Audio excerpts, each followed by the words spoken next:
Balatong, kamaki. Balatong munggo. A. Bid paa ng manok. A ka muna. A.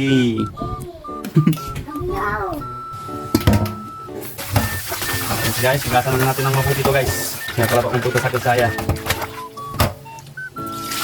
Higasan natin sa asin. Tapos, konting suka.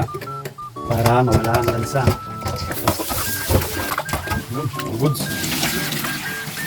Sunod natin guys. Maghiwa tayo ng aga. Aga guys. Ayan. Ibagsak na natin to sa ating pagkukuluan. Pagkukuluan muna natin to ng 30 minutes. Lagyan natin ng asin. Tsaka isabay na natin yung munggo guys. Munggo guys, munggo.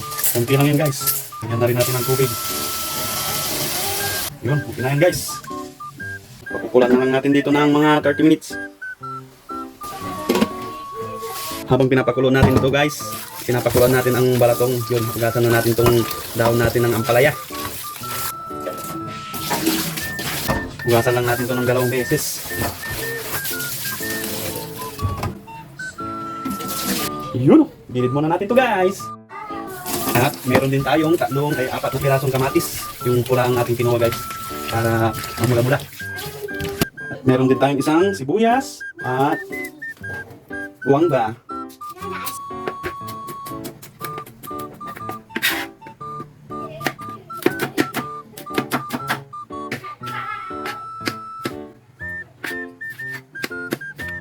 Para magisa na tayo.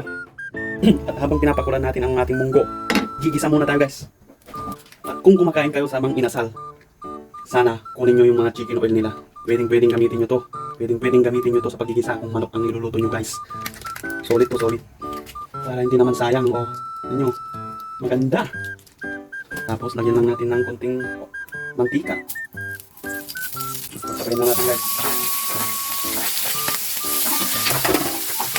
Kita nyo ba? Golden na golden, di ba? Yan ang sikreto. Dapat pinukuha nyo yung mga chicken oil. Chicken oil. Shout out sa mga inasal. Dagdagan nyo ang pang take out na chicken oil. Pagkatapos, ilagay na natin ang kamatis.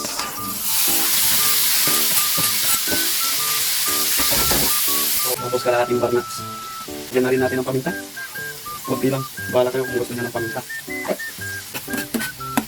Diba? Sikreto yun para mamula yung munggo natin. After 30 minutes guys, ganyan na ang kanyang itsura guys. Kaya pwede na natin ihalo ang ating pinaggisaan.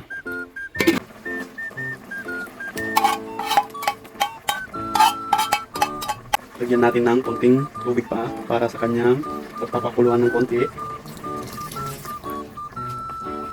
Tingnan nyo naman guys, di ba? Namumula na yan guys. 10 minutes pa to. Sakto na at luto na to guys. Konting bitchin, pampalasa. At pwede na natin ilagay ang ating dahon ng ampalaya. Ganun lang guys, napaka basic lang. Tapos isang siling haba. Yun o. Ganun lang guys, very simple. Oh, saktong-sakto lang yung sabaw. At papalaputin lang natin to ng konti.